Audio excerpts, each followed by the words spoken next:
पाठ 18 अपराजित। कभी कभी विधाता अचानक ही हमें किसी ऐसे विलक्षण व्यक्तित्व से मिला देता है जिसे देख हमें स्वयं अपने जीवन की रिक्तता बहुत छोटी लगने लगती है। तब हमें लगता है कि भले ही उस अंतर्यामी ने हमें जीवन में कभी अकस्मात अकारण ही दंडित कर दिया हो, किंतु हमारे किसी अंग को हमसे विच्छिन्न कर हमें उससे वंचित तो नहीं किया। फिर भी हम में से कौन सा ऐसा मानव है जो अपनी विपत्ति के कठिन क्षणों में विधाता को दोषी नहीं ठहराता। मैंने अभी पिछले ही महीने एक ऐसी अभिशप्त काया देखी है जिसे विधाता ने कठोरतम दंड दिया है, किंतु उसे वह नतमस्तक आनंदी मुद्रा में झेल रही है, विधाता को कोस कर नहीं। उसकी कोठी का अहाता एकदम हमारे बंगले के अहाते से जुड़ा था। अपनी शानदार कोठी में उसे पहली बार कार से उतरते देखा तो आश्चर्य से देखती ही रह गई। कार का द्वार खुला, एक प्रौढ़ा ने उतरकर पिछली सीट से एक व्हील चेयर निकालकर सामने रख दी और भीतर चली गई। दूसरे ही क्षण धीरे धीरे बिना किसी सहारे के एक युवती ने कार से अपने निर्जीव निचले धड़ को बड़ी दक्षता से उतारा, फिर बैसाखियों से ही व्हील चेयर तक पहुँच उसमें बैठ गई और बड़ी तटस्थता से उसे स्वयं चलाती हुई कोठी के भीतर चली गई। मैं फिर नित्य नियत समय पर उसका यह विचित्र आवागमन देखती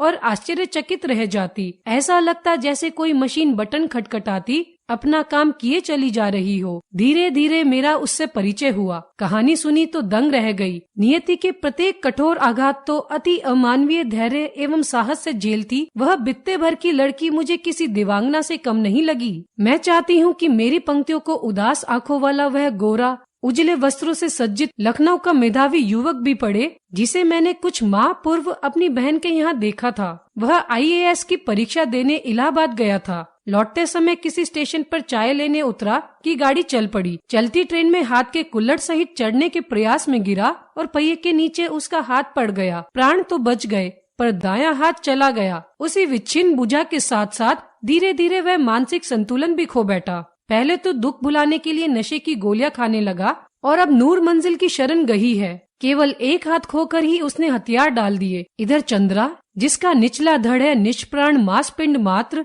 सदा उत्फुल्ल है, चेहरे पे विषाद की एक रेखा भी नहीं, बुद्धि दीप्त आंखों में अदम्य उत्साह, प्रतिपल प्रतीक्षण, भरपूर उत्कट जिजीविषा और फिर कैसी कैसी महत्वाकांक्षाएं। मैडम, आप लखनऊ जाते ही क्या मुझे ड्रग रिसर्च इंस्टीट्यूट से पूछकर यह बताएंगी कि क्या वहां आने पर मेरे विषय माइक्रोबायोलॉजी से संबंधित कुछ सामग्री मिल सकेगी? मैडम, आप कह रही थी कि आपके दामाद हवाई के ईस्ट वेस्ट सेंटर में हैं। क्या आप उन्हें मेरा बायोडाटा भेजकर पूछ सकेंगी कि क्या मुझे वहाँ की कोई फेलोशिप मिल सकती है? यहाँ कभी सामान्य सी हड्डी टूटने पर या पैर में मोच आ जाने पर ही प्राण ऐसे कंठकट हो जाते हैं जैसे विपत्ति का आकाश ही सिर पर टूट पड़ा हो। और इधर यह लड़की है कि पूरा निचला धड़ सुन है, फिर भी बोटी बोटी फड़क रही है। आजकल वह IIT चेन्नई में काम कर रही है। जन्म के 18वें महीने में ही जिसकी गर्दन से नीचे का पूरा हिस्सा पोलियो ने निर्जीव कर दिया हो, उसने किस अद्भुत साहस से नियति को अंगूठा दिखा अपनी थीसिस पर डॉक्टरेट की उपाधि ली होगी। मैडम, मैं चाहती हूँ कि कोई मुझे सामान्य सा सहारा भी न दे। आप तो देखती ही हैं,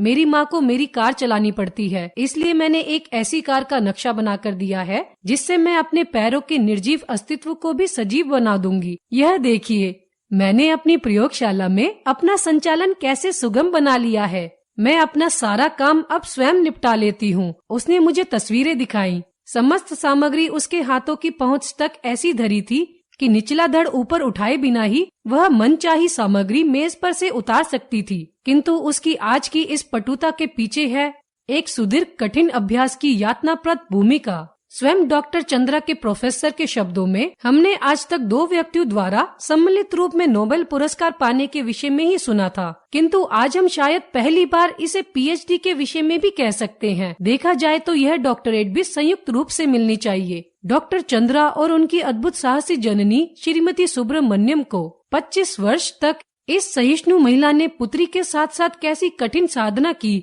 और इस साधना का सुखद अंत हुआ सन 1976 में, जब चंद्रा को डॉक्टरेट मिली माइक्रोबायोलॉजी में। अपंग स्त्री पुरुषों में इस विषय में डॉक्टरेट पाने वाली डॉक्टर चंद्रा प्रथम भारतीय है। जब इसे सामान्य ज्वर के चौथे दिन पक्षाघात हुआ तो गर्दन के नीचे इसका सर्वांग अचल हो गया। भयभीत होकर हमने इसे बड़े से बड़े डॉक्टर को दिखाया, किंतु सबने एक स्वर में कहा कि आप व्यर्थ पैसा बर्बाद मत कीजिए, आपकी पुत्री जीवन भर केवल गर्दन ही हिला पाएगी। संसार की कोई भी शक्ति इसे रोग मुक्त नहीं कर सकती। सहसा श्रीमती सुब्रमण्यम का कंठ अवरुद्ध हो गया। फिर भी धीमे स्वर में मुझे बताने लगी, मेरे गर्भ में तब इसका भाई आ गया था। इसके भयानक अभिशाप के बावजूद मैंने कभी विधाता से ये नहीं कहा कि प्रभु इसे उठा लो, इसके इस जीवन से तो मौत भली है।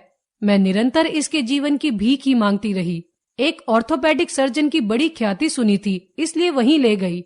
1 वर्ष तक कष्ट साध्य उपचार चला और एक दिन स्वयं ही इसके ऊपरी धड़ में गति आ गई। हाथ हिलने लगे, नन्ही उंगलियां मुझे बुलाने लगी। निर्जीव धड़ को मैंने सहारा देकर बैठाना सिखा दिया। 5 वर्ष की हुई तो मैं ही इसका स्कूल बनी। मेधावी पुत्री के विलक्षण बुद्धि ने मुझे फिर चमत्कृत कर दिया। सरस्वती स्वयं ही जैसे आकर जिह्वा पर बैठ गई थी। बेंगलुरु के प्रसिद्ध माउंट कार्मेल में इसे प्रवेश दिलाने में मुझे कॉन्वेंट द्वार पर लगभग धरना ही देना पड़ा। नहीं मिसेज सुब्रमण्यम, मदर ने कहा, हमें आपसे पूरी सहानुभूति है, पर आप ही सोचिए, आपकी पुत्री की व्हील चेयर लेकर कौन पूरे क्लासरूम में घूमता रहेगा। आप चिंता न करें मदर, मैं हमेशा उसके साथ रहूंगी। और फिर पूरी कक्षाओं में अपंग पुत्री की कुर्सी की परिक्रमा वे स्वयं कराती। वे पीरियड दर पीरियड उसके पीछे खड़ी रहती। प्रत्येक परीक्षा में सर्वोच्च स्थान प्राप्त कर चंद्रा ने कई स्वर्ण पदक जीते। बीएससी किया, प्राणी शास्त्र में एमएससी में प्रथम स्थान प्राप्त किया और बेंगलुरु के प्रख्यात इंस्टीट्यूट ऑफ साइंस में अपने लिए स्पेशल सीट अर्जित की। केवल अपनी निष्ठा, धैर्य एवं साहस से 5 वर्ष तक प्रोफेसर सेठना के निर्देशन में शोध कार्य